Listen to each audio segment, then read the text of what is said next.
बिस्मिल्लाहिर्रहमानिर्रहीम, अस्सलाम वालेकुम एंड वेलकम टू एक्सप्रेस। और इस उम्मीद और दुआ के साथ कि आप खैरियत से हैं, ठीक ठाक हैं।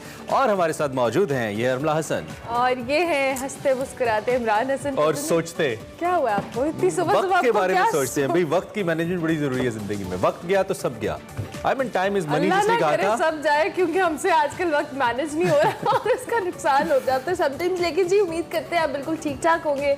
सुबह सुबह इमरान की सोचों ने उनको हंसाया और वो सोच ऐसी थी कि इस पे हमें अफसोस करना चाहिए ना कि हंसना चाहिए, लेकिन कोई बात नहीं, हम फिर भी हंसते हैं और कोशिश करते हैं दिन का आगाज अच्छा होना चाहिए। बिल्कुल। तो मौसम ने जनाब अंगड़ाई ली रात को और ये अंगड़ाई ऐसी है कि इसने थोड़ा सा हमारे मूड को भी अच्छा किया।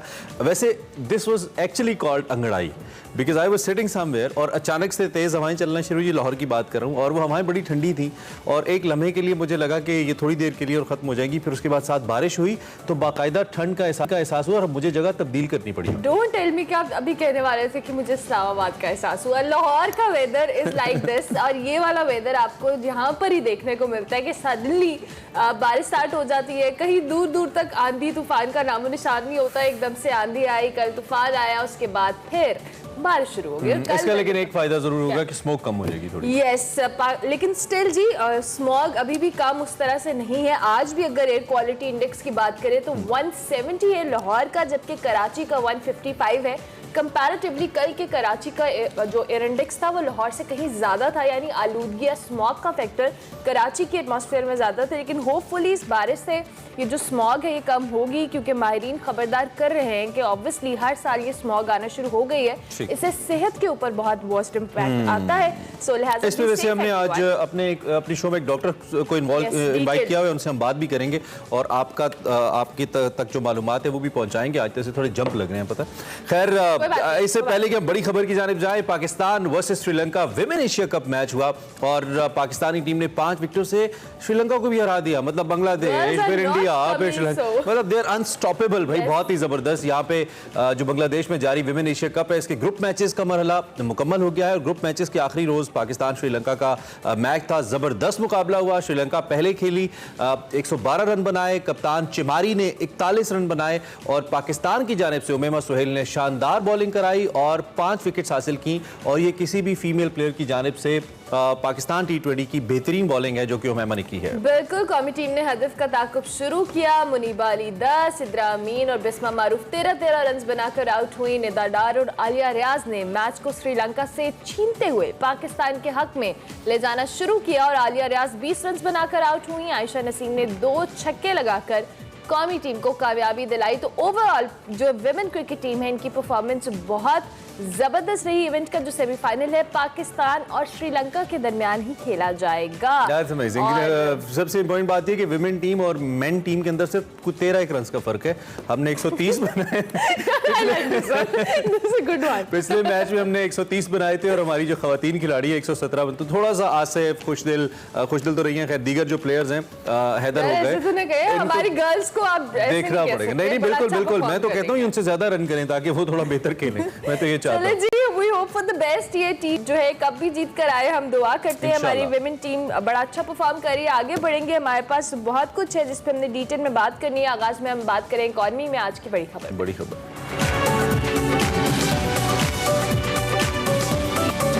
बड़ी खबर और मईशत की, जैसा कि अरमला ने कहा कि हम बात करें तो इस वक्त ऐसा लगता है, बल्कि है ऐसा, आईसीयू में है हमारी मईशत और इसको निकालने की जो एक कोशिश है मुसलसल वो जारी है। स्पेकुलेशंस का सिलसिला भी जारी है। गो कि डॉलर मुसलसल डिक्लाइन कर रहा है, रुपया डॉलर के मुकाबले में कंपैरेटिवली मुसलसल बेहतर हो रहा है, लेकिन ऑब्वियसली ये रुपये की असल कीमत नहीं है। स्टॉक मार्केट में उतार चढ़ाव इस वक्त भी जारी है।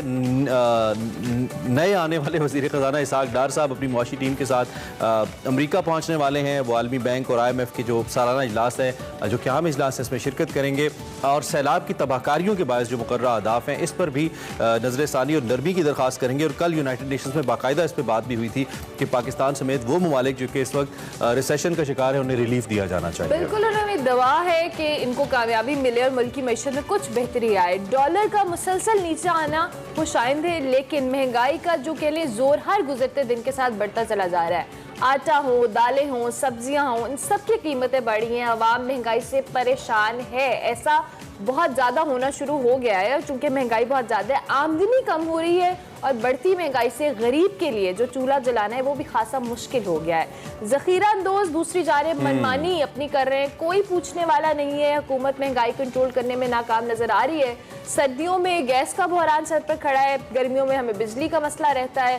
हुकूमत गैस का बंदोबस्त करने में फिलहाल तो हम नाकाम नहीं कह सकते, अभी कोई खातिर खास में इंप्रूवमेंट नहीं है, जिसका इतराफ वजीर आजम शहबाज शरीफ साहब ने खुद किया है। और पेट्रोल के हवाले से बताएं तो आइंदा माह मजीद महंगा होने का खतरा है, क्योंकि ओपेक और इसके जो इत्तेहादी मुल्कों ने तेल की पैदावार में 2 मिलियन बैरल रोजाना कमी का ऐलान कर दिया है, जिसके बाद आलमी मार्केट में खाम तेल की कीमत जो है $95 फी बैरल तक पहुंच गई है। और उसके साथ साथ रवां साल पाकिस्तान को पेरिस क्लब के 9.7 में से $1.1 अरब का कर्ज भी वापस। बिल्कुल, ये बहुत ज्यादा एक प्रेशर है पाकिस्तान की इकोनॉमी के ऊपर। पाकिस्तान इस प्रेशर सिचुएशन से कैसे निकले, इसी पे हमने बात करना है। IMF 9.7 में से 1.5 हमने रिटर्न भी करना है, डेट सर्विसिंग है, लॉट टू शेयर। इस वक्त हमारा जो इकोनॉमिक आउटलुक है उस रिपोर्ट में IMF ये कहता है कि पाकिस्तान में बेरोजगारी और महंगाई बढ़ेगी, शरह नमू का हदफ हासिल नहीं होगा। आलमी बैंक ने यह भी खबरदार किया है कि तकरीबन 1 करोड़ पाकिस्तानी मजीद खत्ते गुर्बत से नीचे जा सकते हैं। हमारे साथ डॉक्टर खाकान नजीब मौजूद हैं। अनफॉर्चुनेटली हमारे पास कोई अच्छी खबर नहीं है डॉक्टर साहब के साथ शेयर करने के लिए। आई होप डॉक्टर साहब can give us some hope as usual. Doctor साहब thank you very much and सुबह खैर, आपने हमें ज्वाइन किया। बिल्कुल सूरत हाल ठीक नहीं है, जो फिगर्स इस वक्त सामने आ रही हैं, और सैलाब ने तो रही से ही कसर निकाल दी हमारी ICU के अंदर मौजूद इकॉनमी की। तो ये जो डार साहब जा रहे हैं बाहर, इसका कोई फ़ायदा हमें होगा? और ये जो डेट सर्विसिंग के हवाले से हमारी एक प्ली है और वो बिल्कुल जायज़ है, जो इस वक्त सूरत हाल है हमारी, कि हमें रिलीफ मिले, कोई कामयाबी हमें मिल सकती है इस फ्रंट के ऊपर डॉक्टर साहब? बिस्मिल्लाहिर्रहमानिर्रहीम, गुड मॉर्निंग, अस्सलाम वालेकुम टू एवरीवन। सो आपने सब चीज़ों का जिक्र किया, ये अच्छी बात है कि आपने एक ओवरव्यू व्यूअर्स को दे दिया कि इकोनॉमी की क्या हालत है, डॉलर कैसा चल रहा है versus the rupee, gas prices, inflation and debt. This is an over encompassing overview of the economy. So इसकी बात कर लेते हैं, जो आपने पूछा उससे शुरू करते हैं। देखिए, हमें ये याद रखना चाहिए कि जो हमारे बायलैटरल्स के साथ लोन्स हैं, जो कि तकरीबन $27 अरब के हैं, उसमें चाइना है, बाकी बायलैटरल्स हैं, इनसे बात जरूर हो सकती है। और बायलैटरल्स के साथ जो रीस्ट्रक्चरिंग या रीशेड्यूलिंग ऑफ लोन्स हैं, उसका सिंपल मतलब क्या है? उसका सिंपल मतलब यह है कि लेट्स से कि अगले 2 साल हमारे पास स्पेस नहीं है because of the floods, because of the balance of payments challenge, तो हम इसको थोड़ा डिले कर देते हैं और स्टैगर कर देते हैं। इसकी आसान मिसाल यह है कि जब कोविड हुआ तो G20 कंट्रीज ने एक world wide debt initiative raise किया। उसमें पाकिस्तान को भी $3.7 बिलियन की एक रिलीफ मिली कि 1 से 2 साल की उसमें आपको मिली कि आपने पे नहीं करना, और फिर 7 और 5 साल की 2 एक साथ बनी कि उनमें हमने जाके पे करना है। सो सिमिलरली ये हो सकता है। मैं बारहा कहता हूं और इंटरनेशनल इन्वेस्टर्स को भी कहता हूं, और जब इंटरनेशनल फंड मैनेजर से बात करता हूं तो उनको कहता हूं कि दैट डज नॉट मीन कि हम अपने बॉन्ड्स या अपनी कमर्शियल होल्डिंग, मतलब अगर आपने बॉन्ड खरीदा हुआ है, अगर किसी बैंक ने बॉन्ड खरीदा हुआ है, JP मॉर्गन ने बॉन्ड खरीदा हुआ है, हम उस पर कतई तौर पे रीनिगोशिएट नहीं करते, बिकॉज ये एक कमर्शियल ट्रांजैक्शन है। मुल्कों की जो आपस में G2G ट्रांजैक्शन है वो एक फर्क लेवल की ट्रांजैक्शन होती है। लेट्स से जापान ने हमें किसी चीज के लिए पैसे दिए थे और वो हमने उनको वापस करने हैं, पर उन्होंने ये फील किया, मैं जापान को एज एन एग्जांपल लेके चल रहा हूँ बिकॉज जब G20 इनिशिएटिव हुआ तो जापान ने हमारी रीशेड्यूलिंग की, तो उन्होंने कहा कि आप $200 मिलियन को स्टैगर कर लें। सो that is the idea of the rescheduling. I think इसका एक फेयर चांस है, UN का एक अच्छा पुश है, और जो इस वक्त तखमीना है वो $28 अरब के नुकसान का है।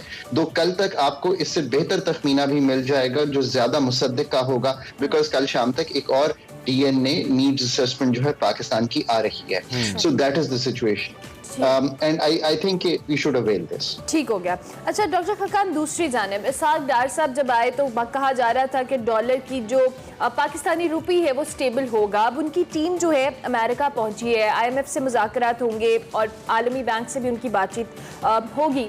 आपको क्या लगता है ये जो शराइत हम पे IMF ने इम्पोज की नहीं, ऑब्वियसली हमने इनको काफ़ी हद तक फुलफिल भी किया है और बहुत सारी चीज़ें उसके लिए हमें स्ट्रगल भी करना पड़ा है हमारी इकोनॉमी को। व्हाट डू यू थिंक कि इसाक डार साहब की जो स्ट्रैटेजी है, क्या प्लानिंग होगी, जो मुलाकात होगी उसमें वो किस तरह का लाएमल इख्तियार करेंगे कि शराइत में नरमी भी हो और पाकिस्तान को कहीं ना कहीं कर्जों में थोड़ा रिलीफ मिले? बहुत अच्छा सवाल है। मैं थ्रेड पिक करता हूं। हमारे लास्ट प्रोग्राम में हमने नाज़रीन को ये कहा था कि IMF का प्रोग्राम हो गया है, 29 अगस्त को ये हुआ, उसके बाद का जो मेरा और आपके साथ डिस्कशन हुई, तो अब आई सेड दिस वर्ड कि द वर्स्ट इज ओवर। पर उसके बाद भी आपने रुपए की कदर में कुछ वीकनेस देखी, विच मेरा ख्याल है कि ओवरशूट कर गई थी रुपए की कदर, उसमें कुछ स्पेकुलेशन का भी आंसर था, तो वो वापस आ गई है। अब हम IMF के पास दोबारा जा रहे हैं। 25 अक्टूबर ऑनवर्ड्स पाकिस्तान का 9th रिव्यू शुरू होना है। अब जो भी डिस्कशन वॉशिंगटन में इस वक्त होनी है, उसमें एक चीज सबसे ज्यादा जरूरी है कि हमने मैक्रो फ्रेमवर्क से मतलब है कि हमने पहले उनसे तय किया था कि 3.5% पे इकोनॉमी का हुजम ग्रो करेगा अगले साल 2023 के जून तक। ऐसा नहीं होगा, एग्रीकल्चर हमारी कम होगी। अब हम उन्हें कन्विंस करना चाह रहे हैं कि क्योंकि ये ऐसा नहीं होगा, फ्लड की हिट है, इन्फ्लेशन ज्यादा हो गई है, जैसे इरम ने जैसे जो बातें की, क्या हम पेट्रोलियम डेवलपमेंट लेवी 50 रुपए तक कलेक्ट कर सकते हैं, जबकि आपने सही शुरू में कहा कि ब्रेंट ऑलरेडी बढ़ के $95 के करीब चला गया। So these are the real discussions. और इसके साथ साथ कि क्या हमारे डेट में इनिशिएटिव्स हो सकते हैं विज द बायलैटरल कंट्रीज। और एक जरूरी चीज, कंसेशनल विंडोज अवेलेबल होती हैं मल्टीलैटरल्स के पास। फॉर एग्जांपल $1.4 बिलियन की कंसेशनल विंडो हमने इस्तेमाल की थी कोविड के टाइम पर फंड से, जिसमें कोई हमें ये नहीं कहा गया था कि आपने ये करना है या वो करना है। It was not anything to do with the conditionalities. So ये गुफ्तगू होनी चाहिए, यही गुफ्तगू मैं समझता हूँ वर्ल्ड बैंक से होनी चाहिए, एंड आई स्टिल अवेट के अभी तक नहीं हुई। गुड न्यूज, ADB के साथ ऐसी गुफ्तगू पिछले 3-4 माह से प्री फ्लड्स चल रही थी बैलेंस ऑफ पेमेंट के सिलसिले में। $1.5 अरब 25 अक्टूबर को if things go well ADB जो है अपने बोर्ड में पाकिस्तान के लिए अप्रूव कर देगा। सो ये आपके रिजर्व्स को थोड़ा सा बेहतर करेगा। ये डेट रिलीफ का काउंटर है, यानी कि एक तो है ना कि आपको डेट रिलीफ मिलती है, दूसरा आपको कोई कंसेशनल फैसिलिटी, ये 7 साल की फैसिलिटी है, बगैर कंडीशंस के है, तो ये आपको मिल जाएगी। तो डॉक्टर साहब, तो ये सारी निगोशिएशन, बड़ा अहम नुक्ता इसमें है कि हम ये जो आपके बकौल अभी जो ताज़ा सर्वे है उसके मुताबिक 28 अरब, वैसे 30 या 40 अरब डॉलर जितना भी नुकसान हुआ है, ऑलमोस्ट अराउंड 30 बिलियन हम इसको कर सकते हैं। तो अगर हमें कुछ, पहली बात तो ये कि इंटरनेशनल कम्युनिटी कोई रिलीफ पाकिस्तान को दे नहीं रही है, हमारे अपने वसाइल है नहीं, इन केस अगर थोड़ा बहुत रिलीफ मिल भी जाता है तो ये तो ऑब्वियसली हमारी उसी ज़िया के अंदर जाएगा जो हुआ है। तो इससे पाकिस्तान की इकोनॉमी को तो ऐसा कोई फायदा नहीं हो सकता। डोंट यू थिंक कि पाकिस्तान की जो अपील है इस हवाले से वो बहुत ज्यादा स्ट्रांग होनी चाहिए, पाकिस्तान का मुकदमा इससे ज्यादा स्ट्रांग होना चाहिए, जब दुनिया भर की बड़ी बड़ी शख्सियात including secretary general United Nations ये बात मान चुके हैं कि ये हिस्ट्री का सबसे बड़ा सैलाब है और हर तबका फिक्र के लोग, Nobel prize holder Malala Yousafzai Pakistan में मौजूद हैं, अंजेलिना जोली होके गई हैं और दुनिया के दीगर रहनुमाओं को भी पता है। तो आपको नहीं लगता कि हमारा जो ये अपील है ये ज्यादा स्ट्रांग होना चाहिए कर्जों को लेकर? बिल्कुल सही कह रहे हैं आप। हमें हमेशा वर्ल्ड को बताना चाहिए कि 1700 डेथ्स हैं, 13,000 इंजर्ड हैं, ब्रिजेस 4,010 टूटे हैं, तकरीबन 13,000 किलोमीटर की रोड्स खराब हुई हैं, 2 मिलियन हाउसेस गिरे हैं और 11 लाख के करीब मवेशी जो हैं वो जाँ बहक हुए हैं। और इसके अलावा 33 मिलियन लोग हिट हैं, 1/3 ऑफ पाकिस्तान हिट है। आई थिंक ये नैरेटिव जो है इसकी बिल्डिंग की भी है गवर्नमेंट ने, पाकिस्तान ने, अथॉरिटीज ने, सब ने की है, ये नहीं है, बट रिस्पॉन्स उस तरह नहीं आया। और उसकी वजह ये है कि कुछ कंट्रीज ने बायलैटरली कुछ पैसे दिए हैं। ना आने की एक वजह यह है कि एक डोनर फटीग है अक्रॉस द वर्ल्ड, एक यूक्रेन ने बहुत पैसा सक कर लिया है, और तीसरी बात यह है कि अभी ये नीड्स असेसमेंट जो है इसका मुसद्दिका जो तखमीना है वो अभी तक आ नहीं सका। ये कल शाम को आई एम होपिंग के हमारे सामने आ जाएगा, बट यहाँ से हमारी एम्बेसीज का काम है to do the follow up. आपको पता है वो एक कॉप की मीटिंग भी हो रही है, जो क्लाइमेट की मीटिंग है, ये भी नवंबर में हो रही है, पाकिस्तान इसका वाइस चेयर भी बन गया, so that's good news for Pakistan, right? So our country has become vice chair. We should not raise only the climate issue effectively there, but the climate effect on a country like us जो 1% से कम की carbon emissions में involve है। So yes, बिल्कुल आपकी सही बात है कि ल्यूक वार्म रिस्पॉन्स है, अपील स्ट्रांग हुई है, UN की सबसे स्ट्रांग है। पर जो पैसे अब मैंने आपके सामने कुछ रखे हैं, ये सब मल्टीलैटरल से लें, कुछ और पैसे आपको UNGA से मिल रहे हैं, कुछ कंट्री से मिल रहे हैं, इनको मिला जुला के ही इन लोगों के पास लेके जाना है हमने। ये एक ओवरऑल एनवेलप है जो डेवलप होता दिखाई दे रहा है। डॉक्टर खाकान, ऑब्वियसली हमने अभी बात की किस तरह से डॉलर जो है वो नीचे आया है, लेकिन उसके साथ साथ आगे चूंकि सर्दी आने वाली है, गैस का बहरान है, फिर दीगर मसाइल है, महंगाई तो इट्सल्फ मौजूद है ही। इन सारी केओस में जो पब्लिक को रिलीफ मिलना है, मैं हमेशा ये सवाल करती हूँ और आज भी ये करूँगी, ये कब तक पॉसिबल होगा? क्विकली बता दीजिएगा। So the answer to that is कि गैस जो है इस सर्दियों में बहुत मुश्किल में रहेगी। उसकी वजह यह है कि हम LNG अपनी जो बढ़ी हुई सलाहियत है कि हम 1200 के करीब मंगवा सकें, वो नहीं मंगवा सकते बिकॉज इंटरनेशनल प्राइसेस ज़्यादा हैं। ये गैस मुश्किल में रहेगी। मैं हमेशा कहता हूँ कि चूंकि बिजली ज़्यादा है, सो कोशिश करें कि हीटिंग और उसको बिजली पे इस्तेमाल करें। ये मूव अब कंट्री को करना पड़ेगा। गैस मुल्क में भी कम हो गई है, जो हमारे अंदर प्रोड्यूस होती है, जो सुई से गैस आती है, वो डिप्लीट करती जा रही है हमारी फील्ड्स। हम जब भी बाहर से मंगवाएंगे वो वायबल नहीं रहेगा। So move on effectively। बिल्कुल ठीक, बिल्कुल ठीक। डॉक्टर साहब, thank you very much for your analysis जी, बहुत शुक्रिया। डॉक्टर खाजीब हमें अपने तजर्बे के मुताबिक इकोनॉमी की ताज़ा तरीन सूरत हाल के हवाले से बता रहे थे। इस पर हम बात करते रहेंगे। एक ब्रेक लेते हैं, ब्रेक के बाद।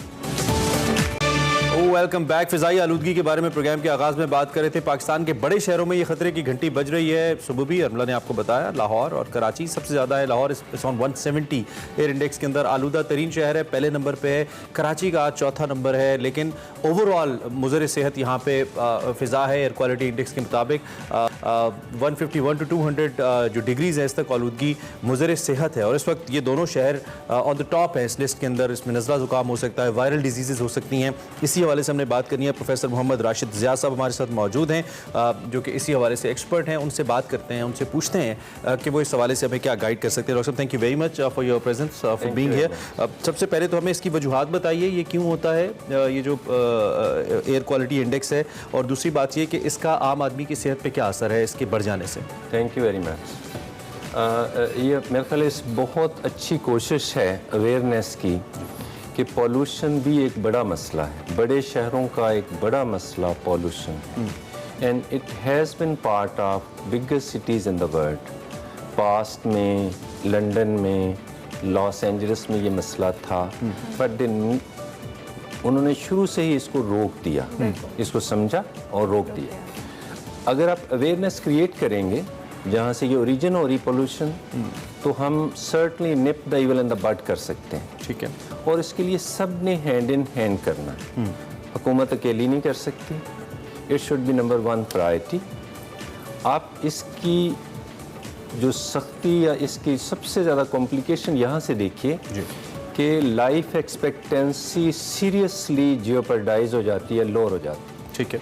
एवरेज लाइफ स्पैन काफ़ी कम हो जाता है आलूदा शहरों में, और क्वालिटी ऑफ लाइफ इंसानी बहुत पुअर हो जाती है। यहाँ नहीं सफ़र ख़त्म होता। इसकी तबाही का असर छोटे बच्चे का अर्ली पैदाइश हो जाना और उसमें डेवलपमेंटल एबनॉर्मेलिटी तक होती हैं। अच्छा।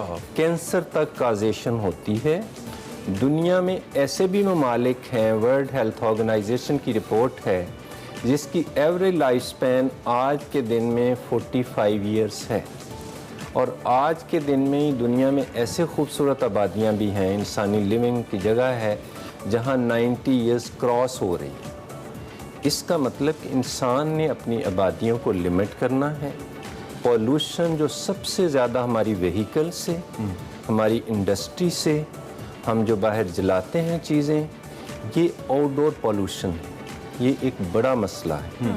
ये इंसानी हेल्थ को भी ख़राब करेगी, लाइफ एक्सपेक्टेंसी भी ख़राब करेगी, और कैंसर के काज का एक बड़ी वजह भी बनेगी। डॉक्टर साहब, अब इससे बचा कैसे जाए? क्या एहतियाती तदाबीर इख्तियार की जाए? ऑब्वियसली इसका वर्स्ट इम्पैक्ट तो आपने बताया हमारी सेहत के ऊपर। अब एहतियात किस तरह से की जा सकती है? इसके लिए 2 ही रास्ते हैं। एक तो जहाँ से एमिशन हो रही है, पैदा हो रही पॉल्यूशन, ये हमने आउटडोर की ज़्यादा बात की। इनडोर में भी ये जो वोलाटाइल ऑर्गेनिक चीज़ें हैं, हमारे घरों में फ्रिजेस हैं, एसीज़ हैं, हमारे जो पेंट्स लगते हैं, और बहुत सारे जो हम ये जो यूज़ करते हैं, ये सब चीज़ें कंट्रीब्यूट करती हैं? एब्सोल्युटली कंट्रीब्यूट करती हैं। अच्छा, तो घरों की जो पोल्यूशन है, हमें जैसे घर में टेम्परेचर अब रेगुलेटर लगना चाहिए, पोल्यूशन का भी छोटे छोटे आले आते हैं, ये आपको बताते हैं कि आपका घर कितना सेफ है। जितने केमिकल हम घरों में ज़्यादा यूज़ करते हैं, जितनी भी अप्लायंसेस ज़्यादा हैं,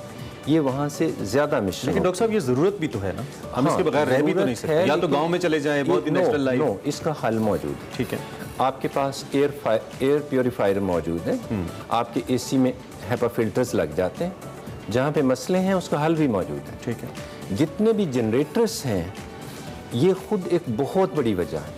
स्पेशली डीजल जो है, ख्याल किया जाता है कि डीजल ओरिएंटेड मशीन्स, ये जो जनरेटर्स हैं, गाड़ियाँ हैं, जो फैक्ट्रीज में यूज़ हो रहा है, इसको तो टोटल इसको वैनिश होना चाहिए। अच्छा, वक्त के साथ हम सब ने इलेक्ट्रिकल व्हीकल की तरफ जाना है या हाइब्रिड की तरफ जाना है, और हम सब का इदराक होना चाहिए हर गाड़ी से, हर बाइक से धुआं उठ रहा है और वो कंट्रीब्यूट कर रहा है। मुख्तसरन ये टाइम हमारा तकरीबन खत्म हो रहा है। हुकूमती सतह पे क्या, ये तो आपने इंडिविजुअल इनिशिएटिव्स बताए, हुकूमती सतह पे पॉलिसी लेवल पे क्या इनिशिएटिव्स आप एक्सपेक्ट करते हैं कि होने चाहिए? लॉन्ग टर्म दोस्त हम बहुत कुछ कर सकते हैं। हर बंदा एक साल में 2-3 प्लांट तो लगा सकता है, घर में या गली में, और उसके साथ बच्चों की तरह हिफाजत भी कर सकता है, और अपनी गाड़ियाँ भी चेक करवा सकते हैं। हम अपने फ्रेंड्स को तो कह सकते हैं कि सिगरेट ना पियो, हम अपनी बाइक तो हर साल चेक करवा सकते हैं, और हम अपने दोस्तों को तो कह सकते हैं कि आप इसको बंद करें। ये हमने भट्टों पे, हमने फैक्ट्रियों पे पाबंदी, गवर्नमेंट को सख्ती, ज़ीरो टॉलरेंस होनी चाहिए फॉर एमिशन। लेकिन एक आम आदमी को क्या हिफाजत करनी चाहिए, ये आपका बहुत स्ट्रॉन्ग अवेयरनेस है। आई अप्रिशिएट एक्सप्रेस कि हमें ज़्यादा जब घर पहुँचें तो लंबी देर के लिए 10-15 मिनट से भी ज़्यादा आप बात लें, नोज़ गले को अच्छी तरह फ्लश करें। ड्यूटी के दौरान पानी और पीने वाली चीज़ें बेतहाशा पिएं। जो लोग ज़्यादा पीते हैं उनको इन्फेक्शन रेट, इन चीज़ों का मसला कम होता है। और नेबुलाइज़र के साथ एक दफ़ा दिन में स्टीम ले लेंगे तो सांस की नालियाँ आपकी धुल जाएंगी। ठीक है। और अगर आप लिटिल एक्सरसाइज की आदत डालते हैं, और स्पेशली जब एयर क्वालिटी इंडेक्स हाई है तो आउटडोर ना करें, अपनी एक्सरसाइज इंडोर कर लें, और एक्सरसाइज ज़रूर करें। लाइफस्टाइल आपका चेंज होना चाहिए। स्मॉग ऑब्वियसली मौजूद है। Thank you very much doctor, शुक्रिया आपका कि आपने में ज्वाइन किया। डॉक्टर साहब हमारे साथ मौजूद थे। स्मॉग की वजह से जो जो मसाइल हो सकते हैं उस पर काबू पाया जा सकते हैं, एहतियात ही ज़रूरी है। ब्रेक लेंगे, ब्रेक के बाद हाजिर होंगे। पाकिस्तान में थिएटर की रिवायत ज़वाल पजीर कैसे हुई और अब बहाल कैसे होगी, आज वकार मलिक साहब बात करें, देखते हैं। अस्सलाम वालेकुम नाज़रीन, मैं वकार अहमद और आप देख रहे हैं माइंड मैटर्स। बहुत तवील तारीख है थिएटर की, और थिएटर ने हमारी जो तहजीब है उसकी परवरिश में कितना बड़ा किरदार अदा किया है। जब हम ग्रीक्स को देखते हैं तो वहाँ पे सोफोक्लिस नज़र आते हैं, यूरिपिडस नज़र आते हैं। कितना ताकतवर ड्रामा था। उस ड्रामे के अंदर जो कोरस है वो कितने अहम सवालात पूछ रहा है। ये तमाम चीज़ें जो हैं उन्होंने उस तहजीब की परवरिश की। फिर रेनेसेंस का दौर आया। थिएटर जो है या परफॉर्मिंग आर्ट्स जो हैं उनका एक बहुत ही अहम किरदार है। और मेरे साथ आज जो मेहमान हैं वो मोहम्मद हसन महराज हैं। बहुत शुक्रिया हसन भाई।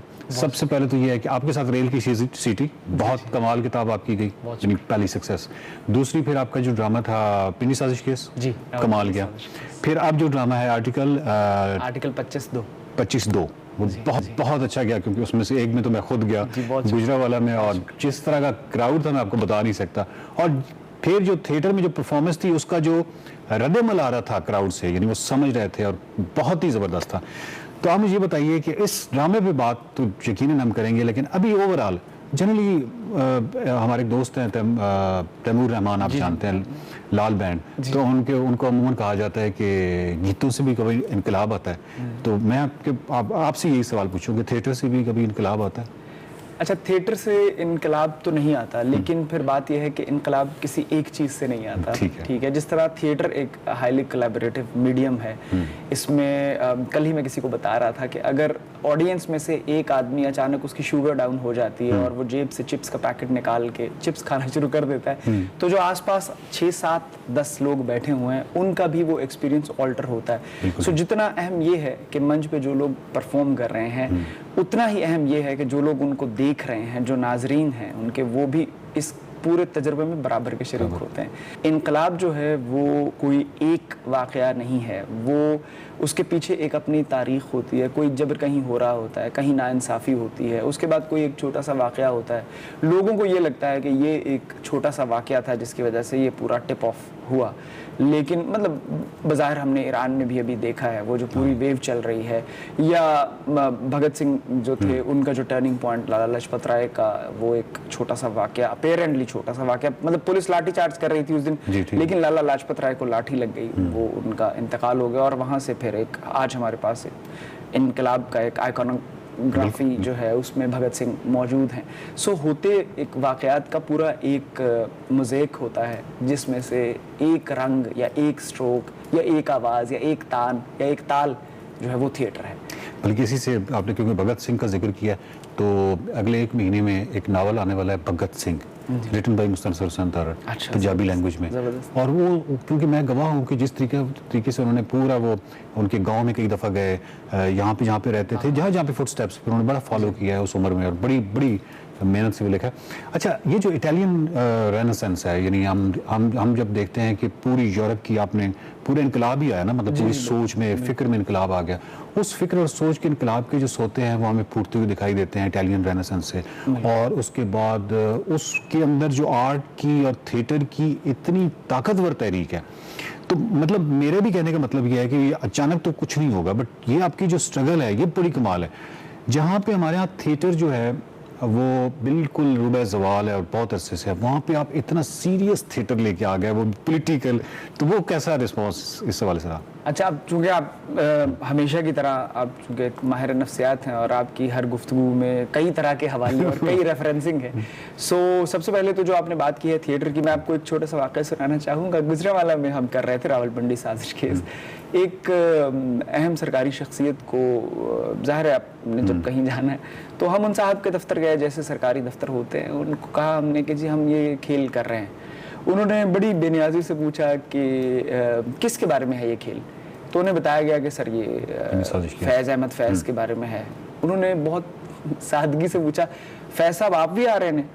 तो मैंने उन्हें कहा कि जी फैज़ साहब भी आ रहे हैं, बच्चों के साथ आ रहे हैं, आप भी शाम को बच्चों के साथ आइएगा, हम कोशिश करेंगे आप फैज़ साहब के साथ बैठ जाएं। तो मतलब हमारा थिएटर होता संजीदा है एक तरह से, लेकिन कॉमिक उसको थोड़ा सा हम इसलिए रखते हैं कि लोगों का इंटरेस्ट जो है वो इंटैक्ट रहता है। कल मैं हॉल से बाहर निकला तो एक खातून जिनकी उम्र तकरीबन 55 बरस थी, उन्होंने मतलब वो खड़ी हुई मेरे साथ, और वो हालांकि प्ले के एंड पे थोड़ा सा हम इसको टोन ऐसी देते हैं, but she was visibly with teary eyes, और उन्होंने आंसू उनकी आंखों में भरे हुए, और उन्होंने कहा कि बड़ा ये जुल्म हुआ है।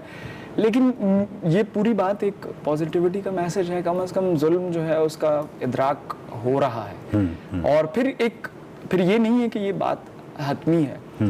मुआशरा एक बड़ी ऑर्गेनिक चीज़ है जी, ठीक। ये कभी इधर कभी उधर, कभी यहाँ कभी वहाँ, और ग्रो करता है। जिधर से रोशनी इसको मिलेगी ये शाख उस तरफ चल पड़ेगी। मतलब आप डिफरेंट तजर्बे भी आपके ज़हन में हैं, जिस तरह है ना, जिस तरह यूरोपियन थिएटर में यानी ब्लैक कॉमेडी है, कॉमेडी ऑफ एरर्स है, कॉमेडी ऑफ मैनर्स है।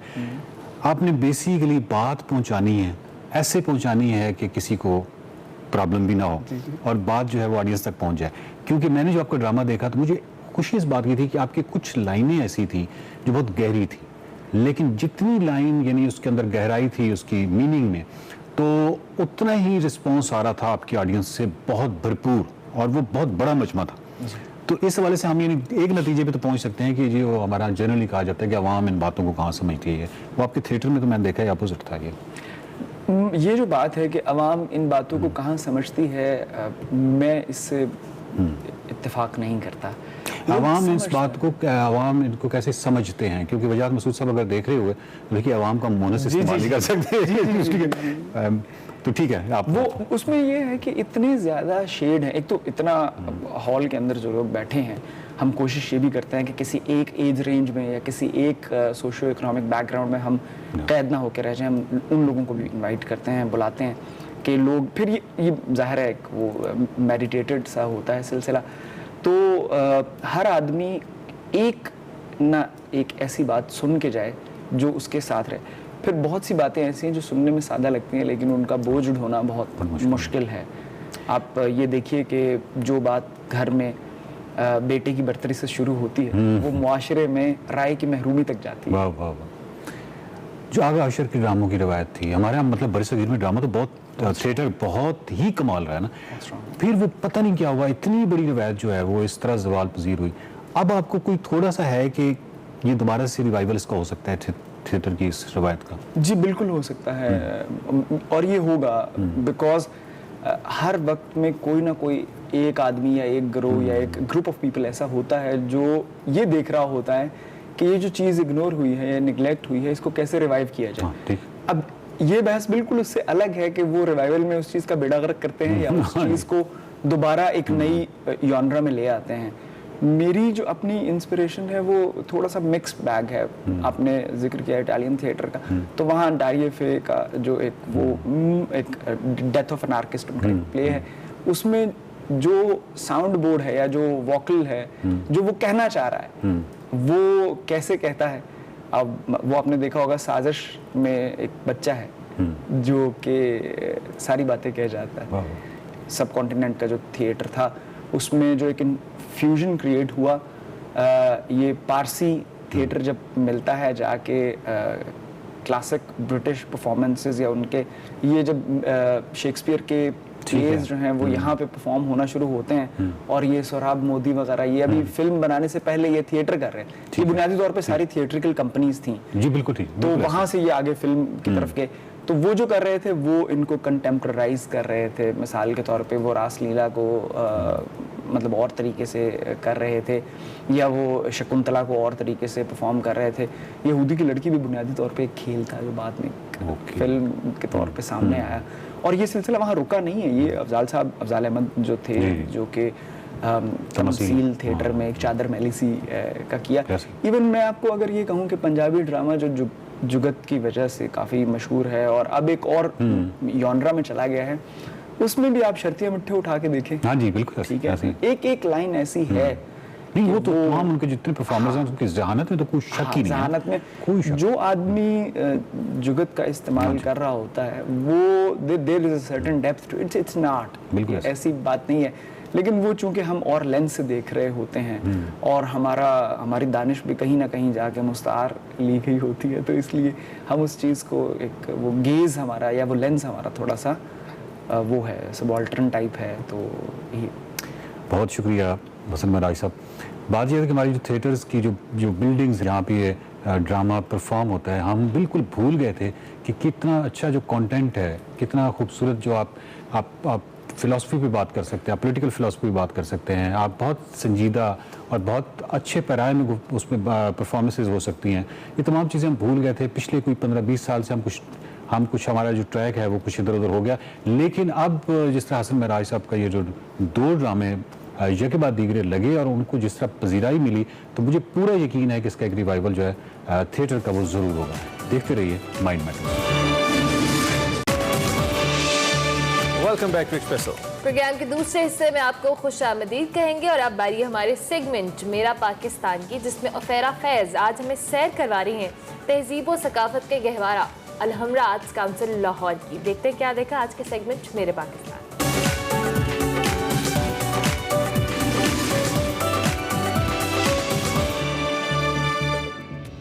अस्सलामुअलैकुम नाज़रीन, इस वक्त मैं मौजूद हूँ सकाफती शहर लाहौर की तारीखी शाहरा मॉल रोड पर वाक़े तहजीब और सकाफत का गहवारा अलहमरा आर्ट काउंसिल में।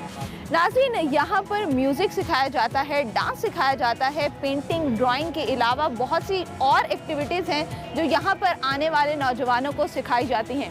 अगर ये कहा जाए कि ये नौजवानों के लिए एक ऐसा प्लेटफॉर्म है जहाँ पर वो अपनी स्किल्स को मज़ीद पॉलिश कर कर पूरी दुनिया में अपना नाम बनवा सकते हैं तो भी गलत ना होगा। तो आइए चलते हैं और आपको अलहमरा आर्ट काउंसिल का विजिट कराते हैं और थोड़ी सी इसकी हिस्ट्री के बारे में भी जानते हैं।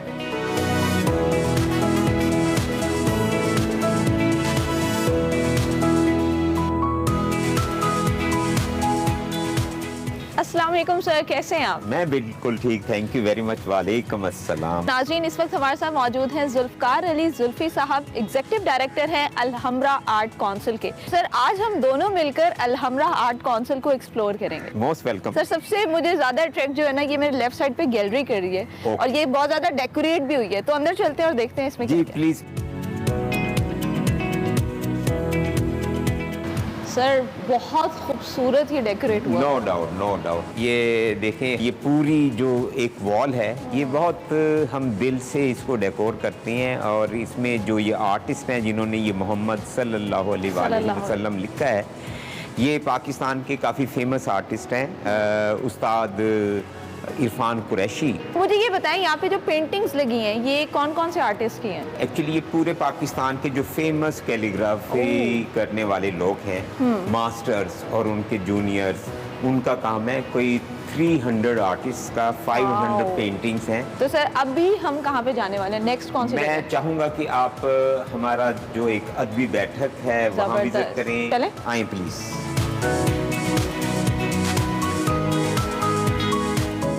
मुझे ये बताएं, यहाँ पे कौन कौन से बड़े शायर आते थे? एक्चुअली इसका कॉन्सेप्ट अदबी बैठक का पाक टी हाउस जो कि फेमस जगह है लाहौर की, बिल्कुल। तो जब वो बंद हुई तो ये एक ऐसा पॉइंट हमने डेवलप किया जो कि उसका ऑल्टरनेट साबित हुआ। और यहाँ पर बेशुमार हमारे जो पोइट्स हैं, राइटर्स हैं, दानिश्वर हैं, यहाँ पर आकर गपशप करते हैं, नोट्स एक्सचेंज करते हैं, अपनी शायरी पर बात करते हैं। यहाँ पे आपने कुछ बुक्स भी रखी हुई हैं? जी, ये बुक्स फॉर सेल होती हैं और यहाँ पर हाफ प्राइस पर ये बुक्स हैं। ये एक क्रिएटिव लोगों की जगह है। तो सर अभी हम यहाँ से आगे कहाँ पे मूव करने वाले हैं? आर्काइव्स में चलती हैं, फिर उसके बाद आर्ट क्लासेस में और एकेडमी की दूसरी जो म्यूजिक क्लासेस हैं, मैं चाहूँगा वहाँ पर चलें। चलें सर।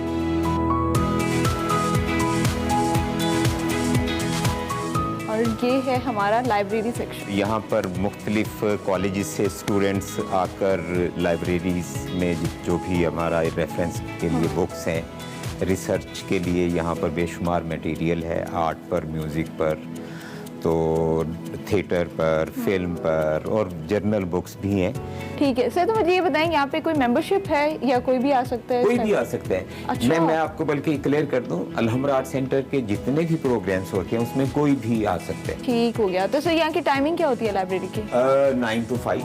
सर यहाँ पर लगभग कितनी बुक्स मौजूद होंगी, कितने कलेक्शन? बुक्स हैं, कोई 20,000 के करीब। 20,000? जी जी, जबरदस्त। तो सर अभी हम आर्काइव में जाने वाले हैं? जी, मैं आपको आर्काइव ले चलता हूँ। और ये हम आ चुके हैं आर्काइव्स में। आर्काइव आपके लेफ्ट पर ये देखें, ये वो खजाना है जो कि मैं अगर ये कहूँ कि 60-70 साल पुराना खजाना है। जितने पुरानी हमारी सिंगर्स हैं, जितने पुराने प्लेस हैं, जितने यहाँ पर स्टेज शोज हुए, उनकी रिकॉर्डिंग है कैसेट्स में। पुराना जो एक सिस्टम था, पूल वाला, और पूल, उसके बाद टेप रिकॉर्डर है। बड़े बड़े नाम इन कैसेट्स में हमने छुपा के रखे हुए और बिल्कुल जबरदस्त म्यूजिक है। ये मुझे बॉक्सेस नजर आ रहे हैं, ये बॉक्सेस क्या हैं? ये बॉक्सेस हैं पेंटर्स जो हमारे हैं जिनकी बुक्स नहीं है। उन पर अगर कोई रिसर्च कोई करना चाहे। सर हम देख सकते हैं कोई बॉक्स निकाल के मटेरियल? उस्ताद बशीरुद्दीन, ये देखें, जबरदस्त। और ये उनका सारा मटेरियल, ये सारा मटेरियल उनका। ये जब भी उनकी कोई एग्जीबिशन हुई हो, जब कोई उनकी ये कटिंग्स, उन पर कोई किसी ने पेपर लिखा हो, उनकी पेंटिंग्स हैं। तो ये ऐसे है कि आप कहीं आपको आर्टिस्ट के पीछे नहीं भागना पड़ेगा। आप आए यहाँ पर, कोई नाम लें, पाकिस्तान का फेमस पेंटर होना चाहिए, तो उनका काम यहाँ आपको मिल जाएगा। यहाँ आगे की तरफ मूव करें तो यहाँ पे क्या चीजें हैं? मैं ये जो एक और खजाना है यहाँ पर, क्योंकि बेसिकली तो अलहमरा आर्ट सेंटर एक परफॉर्मिंग आर्ट्स की जगह है, और ये जो स्क्रिप्ट्स हैं अगर आप देखें, ये जितने थिएटर प्लेस यहाँ पर होते हैं उनका स्क्रिप्ट हम आज तक जितने हुए हैं, आज तक जितने हुए हैं, मेरी नजर पड़ी है सीधा एक इंस्ट्रूमेंट के ऊपर। तो मैं चाहती हूँ कि हम वहाँ पे चलें और उसको ट्राई करके देखें, क्योंकि अक्सर ये हमने देखा है मूवीज में, जो पुरानी मूवीज थी उसमें ये दिखाया जाता था। तो हम इसको जी दिखाते हैं। ग्रामोफोन। मजे की बात ये है, ये जो रिकॉर्ड है अब बनना बंद हो गए हैं। ये काफी पुराना ग्रामोफोन है, तब का जब का अलहमरा आर्ट सेंटर ये जब ये वर्किंग उसमें था। अच्छा, यहाँ पे एक और भी मुझे नजर आ रहा है, ये इलेक्ट्रिक है। अजीब सा समा बांध दिया है, यहाँ से जाने का दिल को नहीं कर रहा। आपको फिर ओरिजिनली गाने सुनवाते हैं जाकर, मीन के लाइव परफॉर्मेंस दिखाते हैं, करते हैं एकेडमी ऑफ परफॉर्मिंग आर्ट्स में। वहाँ पर आपको स्टूडेंट से अच्छा सा गाना भी सुनवाते हैं। चलें सर प्लीज।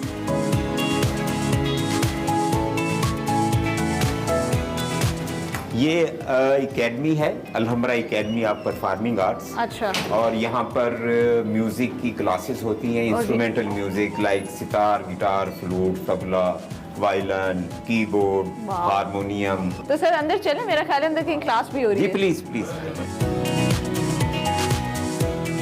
सबसे पहले गिटार ये गिटार क्लास है हमारी, आए आपको गिटार क्लास में ले चलते हैं। हमारी एकेडमी की बहुत पॉपुलर क्लास है ये। मौसीकी की क्लास में, और उनसे कुछ सुने ना। बिल्कुल, तो ये प्लीज प्लीज प्लीज। और अब हम यहाँ से गाना सुनने लगे हैं इनसे। सितारा से जिन्हें कहते हो वो आंखें तुम्हारी हैं, जिन्हें तुम शाख सी कहते हो वो बाहें तुम्हारी हैं, जिन्हें तुम फूल सी कहते हो वो आंखें तुम्हारी हैं। कहो एक दिन, कहो एक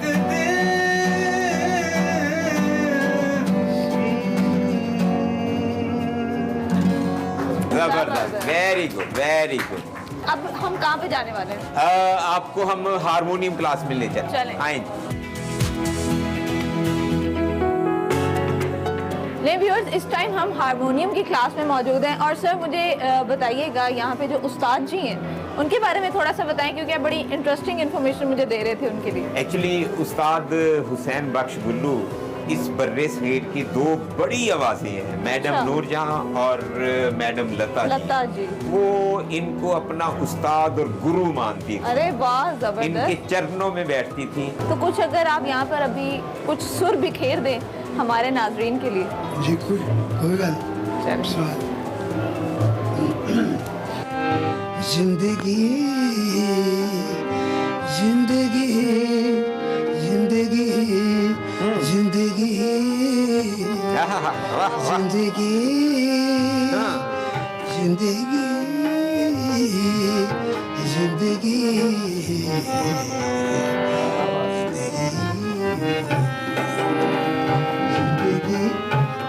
जब मुसलसल की तरह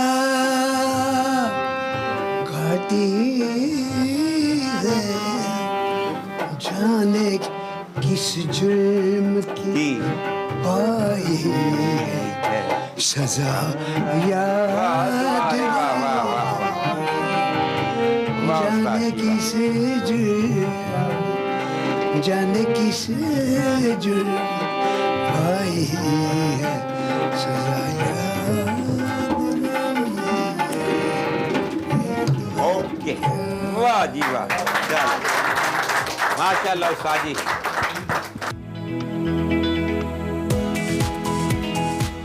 सर मैंने अलहमरा विजिट किया आपके साथ, और यकीन करें मुझे बड़ा अच्छा लगा। अलहमरा बनने से पहले इस जगह पे कोई इमारत ऑलरेडी भी थी? अलहमरा सेंटर जब से पाकिस्तान बना है तब से मौजूद है, और इसकी शक्ल चेंज हो गई है। नो डाउट ये एक पुराना घर था किसी पारसी खातून का। अच्छा। जहाँ पर आप एकेडमी की क्लासेस थी नीचे गई थी, इसी जगह पर यहाँ पर एक घर था, और वो घर पारसी खातून ने आर्ट एक्टिविटीज़ के लिए वक्फ कर दिया था। उसी घर के एक बड़े हॉल में, जो कि एक बड़ा हॉल था जिसमें कहते हैं 135 सीट्स होती थी। अच्छा। वहाँ पर एक थड़ा बनाकर वहाँ स्टेज प्लेस शुरू हुए। वहाँ पर महाराज कथक उसके ऊपर वाले पोर्शन में डांस क्लास लेते थे। अब देखें ना क्या खूबसूरत माहौल था। महाराज कथक, फैज़ अहमद फैज़, फिर नईम ताहिर और शुएब हाशमी और सलीमा हाशमी, खालिद अब्बास डार, कवी खान, और ये लोग थे जिन्होंने यहाँ पर काम शुरू किया। आप उस लेगेसी को आगे लेके चल रहे हैं, मैं ये कहना चाहूँगी। थैंक्स गॉड कि मैं उस लेगेसी का एक हिस्सा हूँ, और आज से नहीं पिछले 35 सालों से उसका हिस्सा हूँ। बिल्कुल। और मुझे भी प्राउड है इस बात पर कि मैं यहाँ पर एज अ पपेटियर आया था। कैसी जर्नी थी ये सारी? अच्छा, ये जर्नी इतनी कलरफुल है और इतना एक ये काम ही ऐसा है, इसमें थकावट होती ही नहीं है। कैसी बात है, जितना काम करते हैं इतना मजा आता है, पैशन है। पैशन है। अलहमरा की अगर हम बात करें तो कितने हॉल्स हैं इस बिल्डिंग में? अभी भी ट्रेडिशनली हम कुछ अपने प्रोग्राम्स परमानेंट बेसिस पर करते हैं। अच्छा। लाइक पपेट थिएटर है, बच्चों के जितने भी वीकली प्रोग्राम्स होते हैं। अच्छा।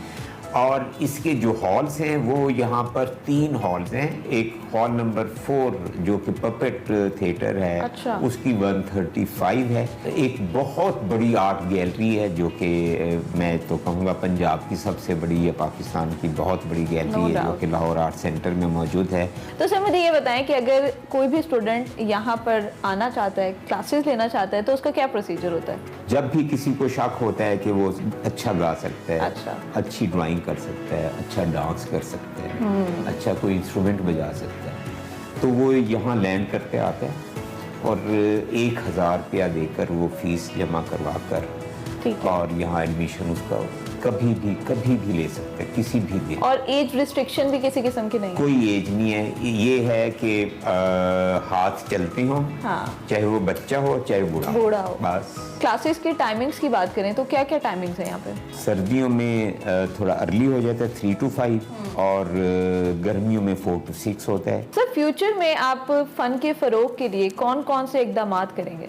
हमारा फ्यूचर में जो एक मेजर प्लान है, एक तो ये है, ये एकेडमी को हम डिग्री क्लासेस में शिफ्ट अगर कर गए, ये एक बहुत बड़ा एक हमारा काम होगा। दूसरा ये है इसी एकेडमी के थ्रू हम प्रोडक्शंस करना चाहते हैं, जो कि अलहमरा आर्ट सेंटर अपनी प्रोडक्शंस करें। हम कोई फिल्म बनाएं, हम ड्रामास बनाएं, हम म्यूज़िक क्रिएट करें। म्यूज़िक में तो हमने शुरुआत कर दी है अलहमरा अनप्लग्ड के नाम से, सीज़न 1 सीज़न 2।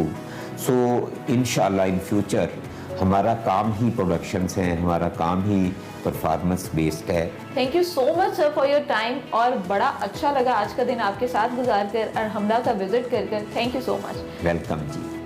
नाज़रीन, आज के इस सेगमेंट में मैंने आपको पाकिस्तान के सबसे बड़े प्लेटफॉर्म का विजिट कराया जो फन के फरोग के लिए काम कर रहा है। उम्मीद करती हूँ कि आपको आज का ये सेगमेंट पसंद आया होगा। मुझे दीजिए इजाजत और देखते रहिए Expresso. Welcome back to Expresso. अब बात करेंगे कुछ ब्रेस्ट कैंसर के हवाले से। पाकिस्तान समेत दुनिया भर में अक्टूबर के महीने को खवातीन में ब्रेस्ट कैंसर या छाती के सरतान के हवाले से बात करें तो उसके खिलाफ शऊर बेदार करने के तौर पर मनाया जाता है। ब्रेस्ट कैंसर का शुमार खतरनाक तरीन बीमारियों में होता है और दुनिया भर में लाखों खवातीन इसमें मुब्तला हैं।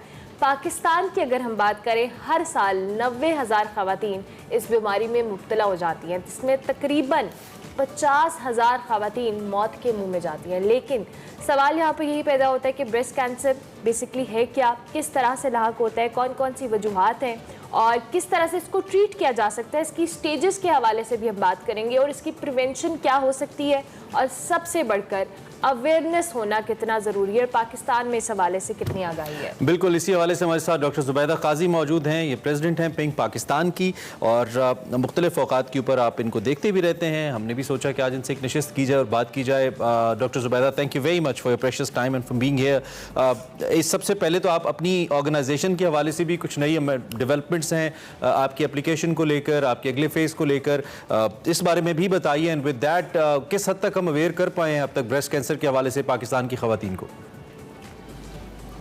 Thank you so much for calling me again on the show. Pink Pakistan trust ने काम शुरू किया विमेन हेल्थ के लिए, जिसके ऊपर मेरी थोड़ी सी expertise breast cancer women imaging में ज़्यादा थी, तो ब्रेस्ट कैंसर के ऊपर हमने काम करना शुरू किया because what we are seeing is this is one of the leading cause of death amongst women. Incidence rate तो ज़्यादा बराबर ही है हमारा वेस्टर्न वर्ल्ड का, लेकिन डेथ रेट्स को हम चाह रहे हमने देखा कि क्योंकि बहुत ज़्यादा है हमारे यहाँ, और उसकी कुछ वजूहात जो है हमने देखी, वो उसमें सबसे इम्पॉर्टेंट बात ये थी कि लोगों के अंदर इसका शऊर ना होना। अब उसकी बहुत सारी वजूहात हैं। एक तो लाइल्मी तो है, लाइल्मी मर्ज से है, लाइल्मी इस चीज़ से है कि मर्ज हो जाएगा तो जाना कहाँ है, किसको दिखाना है। दूसरा ये कि सोशल टैबू है, उसको ब्रेक करना बहुत ज़रूरी है कि लोग औरतें इस बारे में बात नहीं कर सकती, अपने मर्दों के साथ डिस्कस नहीं कर सकती, तो ये टैबू ब्रेक करना भी बहुत ज़रूरी है। तीसरा ये कि हेल्थ फैसिलिटीज़ हमारे यहाँ जो है वो इतनी स्ट्रॉन्ग अवेलेबल नहीं है, लोगों को इतनी नाकस हैं कि लोग नहीं पहुँच पाते बर वक्त। तो ब्रेस्ट कैंसर के लिए ये बात कहना कि ब्रेस्ट कैंसर होगा या नहीं होगा, ये हम इसके ऊपर उस तरह से काम नहीं कर सकते कि टोटली प्रिवेंटेबल है। बट जब वंस ब्रेस्ट कैंसर हो जाए, यानी छाती का सरतान, ऐसा कैंसर जो छाती में होता है, जो मर्दों और औरतों दोनों में हो सकता है, ये भी एक अवेयरनेस का पार्ट है। अच्छा। लोगों को बताना ज़रूरी है। तो इंसिडेंस रेट फीमेल्स में ज़्यादा है, मर्दों में इतना ज़्यादा नहीं है, लेकिन क्योंकि दोनों को हो सकता है तो दोनों को ये बात पता होनी चाहिए। तो जब ये हो जाए तो ये अगर अर्ली स्टेज पे, यानी उस वक्त डिटेक्ट हो जाए, बर वक्त इसकी तशखीस हो जाए जब ये सिर्फ छाती में मौजूद है, जिस्म के दूसरे हिस्से में नहीं गया, तो ये कम्प्लीटली ट्रीटेबल है और इसका इलाज हमारे अपने मुल्क में मौजूद है। एक सबसे बड़ी बात ये लोगों को पता होनी ज़रूरी है। तो अर्ली प्रेजेंटेशन के ऊपर ज़्यादा एम्फेसिस है। अवेयरनेस देने का मकसद यही है कि लोगों को पता हो कि अगर ये बीमारी हो जाती है, इसकी तशखीस जो है वो कहाँ से होगी, कैसे होगी, और इलाज जो है वो बर वक्त किस तरह से होगा, कहाँ कहाँ अवेलेबल है। ये इन तमाम चीज़ों पे अवेयरनेस पे हमने काम शुरू किया। अवेयरनेस के बाद हमने ये देखा कि जब हम लोगों को ये बात बता देते हैं कि एक बीमारी है और वो इस तरह से डिटेक्ट हो जाती है, तो आगे फिर जब मरीज़ आपके पास पूछता है कि अब अगर मुझे मसला है तो अब मैं क्या करूँ, अगर मैं अफोर्ड नहीं कर सकता तो मैं किधर जाऊँ, क्या वो इतना लंबा चौड़ा खर्चा जो लाखों का होगा इसके इलाज में, वो मैं फिर कैसे अफोर्ड कर पाऊँ। तो उन तमाम चीज़ों के ऊपर हमने काम किया। रेफरल मैकेनिज्म्स है हमारे पास, जहाँ पे फ्री स्क्रीनिंग हो सकती है वहाँ हम पेशेंट्स को रेफर करते हैं। जहाँ पे फ्री ट्रीटमेंट अवेलेबल है वहाँ पर हमने कनेक्शंस बनाए हैं, वहाँ लोगों को डॉक्टर्स के साथ, हॉस्पिटल्स के साथ कनेक्टेड हैं और उनको उधर भेज के उनका इलाज हो जाता है। फिर पिंक पाकिस्तान ट्रस्ट ने, हमने ये देखा कि हम ये देख रहे हैं कि आजकल ये जो ओल्ड एज डिजीज़ कंसिडर की जाती थी, यानी एक खास उम्र 50 साल के बाद की खवातीन में होने चाहिए थी, जो अब यंग एज में हम देख रहे हैं बहुत ज़्यादा। 30 से 35 का ब्रैकेट जो है वो, उसमें बहुत ज़्यादा ब्रेस्ट कैंसर की मरीज़ हमारे पास आते हैं, रोज़ाना आ रहे होते हैं। और यंगेस्ट पेशेंट जो है हमने वो 14 साल की बच्ची में भी देखा है। तो ये यंग एज में क्यों हम अपनी जो है वो पॉपुलेशन में ये ब्रेस्ट कैंसर देख रहे हैं, तो इसके ऊपर जांच करना बहुत ज़रूरी है। सो इसके लिए एक स्टेप अहेड हमने ये लिया कि हम कराची यूनिवर्सिटी के रिसर्च अदारा HEJ है, उसके साथ मिलकर एक रिसर्च कर रहे हैं जिसमें हम इसके ऊपर काम कर रहे हैं कि क्या कोई ऐसी जीनियाती तब्दीली है जो स्पेशली हमारी पॉपुलेशन में मौजूद हो और जिसका हमें नहीं पता। तो उसके ऊपर एक काम चल रहा है कि एक तो ये देखा जाए कि क्या है, दूसरा ये कि वो और क्या रिस्क फैक्टर्स हैं जो हमारी पॉपुलेशन में है। डॉक्टर जुबैदा, ऑब्वियसली आपने इसको बेहतर अंदाज में किया, हम चाहेंगे क्विकली हम इस हवाले से भी बात कर लें, क्योंकि नॉर्मली हमारे यहाँ अवेयरनेस की बात तो तब आती है जब खवातीन इस हवाले से बात करें, और आप लोग जिस तरह से पिंक पाकिस्तान के अंदर ये चीज़ डिस्कस कर रहे हैं, अर्ली एज के अंदर हमारी लाइफस्टाइल से रिलेटेड भी क्या ये बीमारी एक्सपेक्टेड हो सकती है कि हमारा जो लाइफस्टाइल है, या हम बहुत सारी ऐसी फैक्टर्स हैं जो हमारी ज़िंदगी का हिस्सा बन चुके हैं, उनमें वो भी एक रीज़न हो सकता है। जिससे आपने कहा कि सबसे कम एज का जो 14 साल की बच्ची में ये केस रिपोर्ट हुआ, इस हवाले से भी बताइएगा।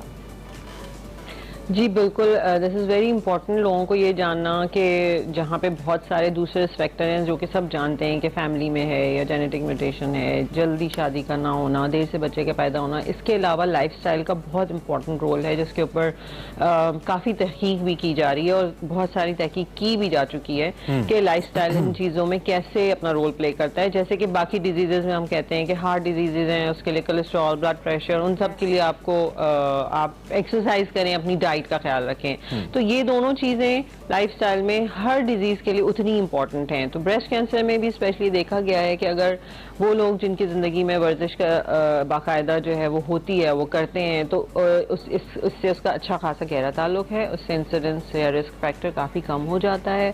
दूसरा ये कि हम, अब जैसे मैं आपसे बात करी थी कि जब हम तहकीक करें इस फैक्टर के लिए, तो हम लाइफस्टाइल के हवाले से भी तहकीक करें कि वो क्या चीज़ें हैं जो हमारी ज़िंदगी का हिस्सा शायद बनती चली जा रही है, जिसकी वजह से अर्ली एज कैंसर जो है वो सामने आ रहा है। तो जिसमें खाने में कलर्ड फूड को हम देख रहे हैं कि बहुत ज़्यादा हर घर में इस्तेमाल होने लगे हैं। इसमें I don't know should I mention that और नॉट, वो जो हम मसाले इस्तेमाल करते हैं, यू नो, वो जो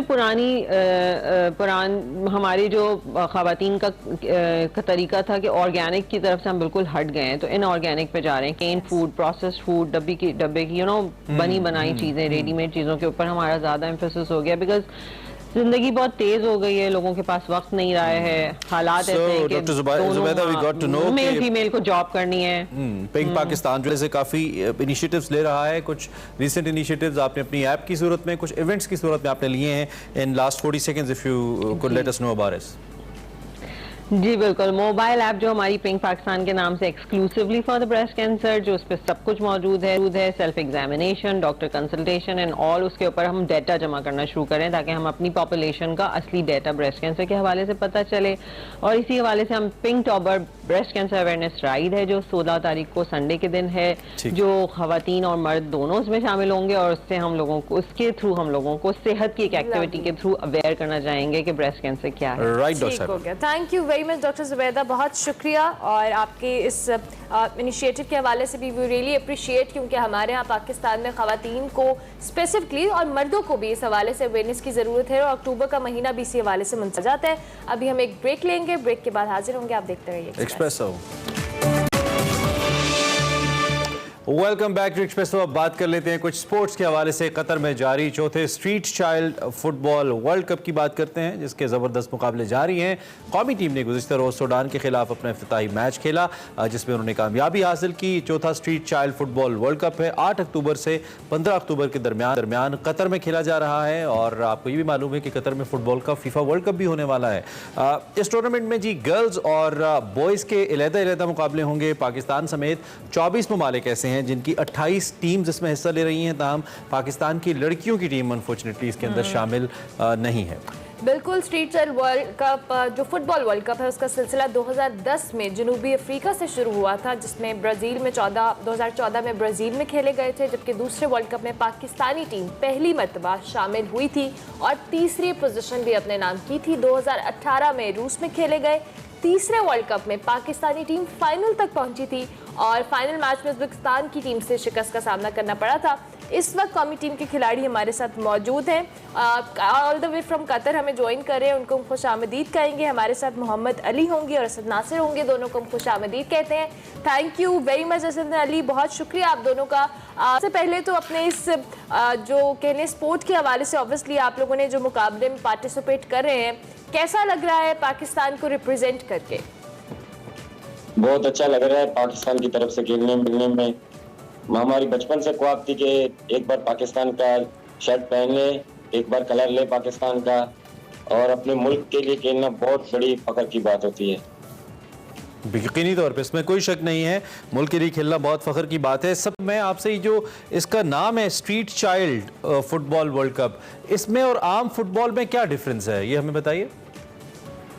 इसमें जो ये लड़कियां स्ट्रीट चाइल्ड हैं, सभी जो गली मोहल्लों में हैं, और प्रोफेशन फुटबॉल में सारे यानी कि प्रोफेशन प्लेयर हैं, सभी इनको सारी सहूलतें मिलती हैं। और ये तो सब स्ट्रीट चाइल्ड वाले हैं ना, यानी कि गरीब को खेलने के लिए टाइम नहीं मिलता, अच्छे शूज नहीं मिलते, फिर ये स्ट्रीट चाइल्ड वर्ल्ड कप होती है, फिर कैंप लगते हैं, फिर यानी कि इनको सहूलतें मिलती जाती है। ठीक है, तो ये भी बताइए, आप ये कह रहे हैं कि जो प्रोफेशनल फुटबॉलर्स हैं, ऑब्वियसली वो तो प्रोफेशनल्स हैं, लेकिन क्या इस गेम के रूल्स और नंबर ऑफ प्लेयर्स यानी कि जितने खिलाड़ी खेलते हैं वो और गेम के रूल्स वो भी मुख्तलिफ हैं या वो सेम है? वो मुख्तलिफ हैं बहुत। ये 7 साइड है, इसमें 10 टोटल प्लेयर होते हैं, तो 7 खेलते हैं। इनमें यानी कि एक छोटा सा ग्राउंड होता है, इसमें यानी कि ऑफसाइड का कोई सिस्टम नहीं होता। अच्छा। और इसमें येलो कार्ड लेने पर 2 मिनट बाहर होना होता है। ओके, ठीक हो गया। असद, आप बताएं आपका ताल्लुक कहाँ से है और आपने इस वर्ल्ड कप तक अपनी जगह, अपना ये जो सफर है कैसे कंप्लीट किया? अस्सलाम वालेकुम, मैं तहसील तांदला जिला फैसलाबाद से हूँ। मेरा तांदला वाले के साथ छोटा सा गाँव है, रियाला मान के 174, मैं वहाँ का रहने वाला हूँ। और मुझे फुटबॉल का यहाँ तक आने के लिए बहुत मेहनत करनी पड़ी। मैंने तो पहले अपने उस्ताद से फुटबॉल सीखा आस्ता आस्ता। मेरे उस्ताद ने बताया एक दिन की, यार मुस्लिम एंड मैदान बहुत अच्छा एक प्रोजेक्ट है, उसको फुटबॉल की टीम है, उसके ट्रायल दो। वो मैंने मुस्लिम एंड मैदान पे जो उनके ट्रायल दिए फुटबॉल की, मैंने ट्रायल दिए, सिलेक्ट हो गया। मेरे खुशी की बहुत बात थी कि मैं 1 साल कैंप किया मीरपुर आजाद कश्मीर में मुस्लिम एंड में, फिर मैं सिलेक्ट हो गया हूँ। 15 लड़कों में 10 लड़कों में सिलेक्ट हो। आज मैं कतर बैठे हुए लिए, इससे बड़ी बात और कोई नहीं। मैं इतना खुश हूँ कि मुझे समझ नहीं आ रहा मैं बोलूँ क्या कैमरे के सामने, क्योंकि मैं मुस्लिम एड का शुक्रिया अदा करना चाहता हूँ। एक गली मोहल्ले से खेलने वाले बच्चे को यहाँ तक कतर तक लेके आए हैं। तो तानिया वाला फैसलाबाद में भी आप देखे जा रहे हैं, कैसी फीलिंग आ रही है? आपको देखा जा रहा है आपके गाँव में इस वक्त? मुझे गांव से पीछे पाकिस्तान से इतने फोन आ रहे, मुबारकबाद दी जा रही है। आज वो मुबारकबाद मुझे दे रहे जो जिंदगी में कभी किसी ने मुझे बुलाया तक नहीं। ये होता है मेरे भाई। Story of everyone's life. मुझे लगता है असद ये हर एक की जिंदगी में ऐसा होता है, जब वो कामयाब हो जाते हैं तो बहुत सारे लोग ऐसे होते हैं जिनसे आप एक्सपेक्ट नहीं कर रहे होते कि वो कहीं आपको कॉल करेंगे या मैसेज करेंगे। तो ये तो बड़ी अच्छी बात है, इसमें तो आपको बहुत खुश होना चाहिए। खुश हो तो बहुत एक्साइटेड हुई ना, इसलिए मैं कहाँ का था, रहने वाला कहाँ आ गया, इसलिए तो मैं मुस्लिम एड का शुक्रिया अदा करना चाहता हूँ। बस अब आपने इतनी मेहनत करनी है कि आपने इससे भी आगे जाना है, यूरोप में जाके खेलना है और आपने अपने गांव का, अपने इलाके का, अपने शहर का नाम और ऊपर लेकर जाना है और पाकिस्तान का नाम तो लेकर जाएंगी। अच्छा, इस टूर्नामेंट के हवाले से अब हमें ये बताइए कि हमने पिछले 2 टूर्नामेंट्स के अंदर बड़ी अच्छी पोजीशंस तक हम पहुंचे, फाइनल्स तक भी हम पहुंचे, लेकिन टाइटल हम नहीं जीत पाए। तो इस वक्त आप दोनों प्लेयर्स हमारे साथ मौजूद हैं। क्या उम्मीदें हैं? हम इस दफ़ा उम्मीद रखें कि कप आ रहा है पाकिस्तान में? इंशाल्लाह उम्मीद रखें। हमने बहुत मेहनत की है और हमारे सर मोहम्मद रशीद ने भी बहुत मेहनत की है। उन्होंने हमें यार टेक्निकल सिखाया कि किस बॉल पे कैसे खेलना है, किस बॉल पे कौन सा शूट मारना है, इनपुट आउटपुट, यानी कि जो फुटबॉल में जो बुनियाद से हमें कि बुनियाद कहाँ से लेकर कहाँ तक खेलना है, एक एक चीज हमें बताइए सर ने। और हमारे कोच रशीद साहब ने बताया कि जो मुसलमान है इनके अंदर फुटबॉल का टैलेंट भी है और सबसे बड़े हमारे अंदर जो जज्बा है वो हमारा एक ही नारा है। तो हम जब तराना पढ़ के नारा लगा के ग्राउंड में जाते हैं, हमें यकीन हो जाता है हम जीत के आएंगे इंशाल्लाह। अच्छा ये बताएं, ऑब्वियसली आपके अलावा भी बहुत सारी टीम्स हैं। आप लोग ने जिस तरह से कहा कि आप गली मोहल्लों में खेलते थे फुटबॉल, आप लोगों ने सीखा भी वहीं और आप लोग को ये अपॉर्चुनिटी मिली। जो दीगर टीम्स हैं उनसे किस तरह से आपको अपनी स्किल्स या अपनी एक्सपर्टीज मुख्तलिफ लगी? तो जो अफ्रीकन कंट्री की टीम है ना, वो यानी कि स्किल्स में कुछ ज्यादा अच्छे हैं और फिजिक में भी कुछ ज्यादा अच्छे हैं और हमारी टीम टेक्निकल बहुत अच्छा है, यानी कि टीम वर्क कीपर से लेकर स्ट्राइकर तक सभी टीम वर्क है। सबसे टफ टीम कौन सी लग रही है आपको अपने खिलाफ? मिस्र, मुझे तो मिस्र लगती है अच्छी। अच्छा, तो इसमें ये भी बताइए यार कि आप कोई एज का भी होता है कि इस उम्र तक आप इस टीम में शामिल हो सकते हैं, यानी कि कोई एज का बैरियर है कि इस उम्र से ज्यादा लोग बच्चे शामिल नहीं हो सकते इसमें, या नहीं जो भी कोई भी आ सकता है? जी एज का होता है, यानी कि अभी अंडर 17 है तो 4 साल के बाद ये आएगा, यानी कि हमारी उम्र गुजर जाएगी।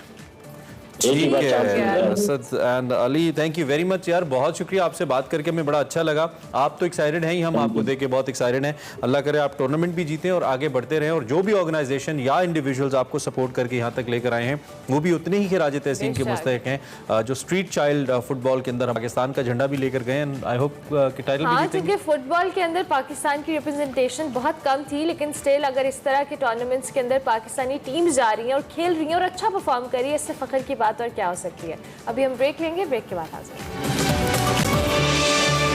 Welcome back. इस वक्त हम हेल्थ एंड फिटनेस की थोड़ी बात कर लेते हैं, बल्कि थोड़ी ज्यादा कर लेते हैं। खुशी इज ऑलवेज देयर हमें बताने के लिए। सो ओवर टू यू खुशी। Thank you Imran. आज मैं आपको कार्डियो कुछ एक्सरसाइज करवाऊंगी। रिमेंबर आपको डबाड़ा का बताया था 20 seconds on 10 seconds of. So guys हम 6 मिनट्स का डबाड़ा करेंगे जिसमें मैं आपको 4 एक्सरसाइजेज दूंगी और उसको आपने 3 दफ़ा रिपीट करना है। एंड आफ्टर एवरी डबाड़ा आपने 2 मिनट रेस्ट लेना है। उस एक्सरसाइज को, उस डबाड़ा को 3 टाइम्स आपने रिपीट करना है। So 4 exercises guys. First exercise is squat skiers. आपने डंबल्स पकड़ने हैं। You have to hinge your hips and thrust forward. Thrust the dumbbells forward and breathe out. And second exercise is called high knees on the toes. Everybody knows that. On the toes, knees up and breathe out. On your toes, keep exhaling for 20 seconds at least, guys. Third exercise is called snatches. One hand on the back, one hand on the side, tap on the floor and stretch up and breathe out. And switch the arm up and breathe out. As you press, and make sure when you're going down, you're hinging your hips towards the wall. Hips is going towards the wall, not squatting down. And down. and last one is very interesting. It's called devil presses. So guys, एक dumbbell चाहिए and we'll keep switching the arm. So on the floor, guys, press the dumbbell on the floor, hand on the floor, chest down, jump back and press, and then switch. Press the dumbbell, press the hand and down and swing and press. One more time, guys. Switch, down and swing it up on the overhead, and switch, down and up and swing it up. So guys, आपको explain कर दी थी मैंने exercise. 20 seconds on, 10 seconds off, 6 minutes का होगा, 4 exercises, 3 rounds. But आपने इसको intense करना है तो आप वेट चेंज कर सकते हो. अगर इसको लाइट करना है तो do it without the weights और use lighter weights. So guys, इसको तो और इंटेंस करना है तो टाइम बढ़ा दें. Try this at home. It's a very very interesting exercise. Heart rate ऊपर जाएगा, बर्न ज़्यादा होगा एंड आपको मज़ा भी आएगा. And you can add on different variations as well. So guys, try this at home. See you guys soon with new exercises. Thank you very much खुशी. बहुत शुक्रिया कि आपने सुबह सुबह हमें एक्सरसाइज बता दिए और खुशी हमारे साथ मौजूद. बिल्कुल जी, प्रोग्राम खत्म होने वाला है. कल सवात में हमने देखा दहशतगर्दी के खिलाफ अवाम का एक समंदर उमड़ के आया. लाखों की हज़ारों की तादाद में लोग निकले और सवात में शायद इतना बड़ा क्राउड हमने नहीं देखा. निशात चौक है मशहूर ज़माना और मुख्तलिफ जो मेंबर असम्बली हैं जिसमें मुराद सईद भी हैं, इन्होंने भी ट्वीट्स की एंड इन्होंने भी दहशतगर्दी के खिलाफ बात की. स्कूल वैन पर फायरिंग से एक ड्राइवर जाँ बहक हुआ था, आपको मालूम है उस वाक़े के बाद. और वैसे भी कुछ खबरें ऐसी आ रही हैं सवात के इलाके से जहाँ पे पहले दहशतगर्दी का खात्मा हुआ था, दोबारा से यहाँ पे ये इसका जन्म हो रहा है. तो इसलिए लोग कंसर्न नज़र आते हैं और तमाम जो सीनियर सियासतदान हैं उन्होंने भी इन वाक़यात की मजम्मत की है और इसके हल की जानिब तवज्जो दिलाई है. इसी नोट के ऊपर ये प्रोग्राम खत्म करते हैं. इंशाल्लाह कल आपसे मुलाकात होगी. अपना ख्याल रखिए. अल्लाह हाफ़िज़.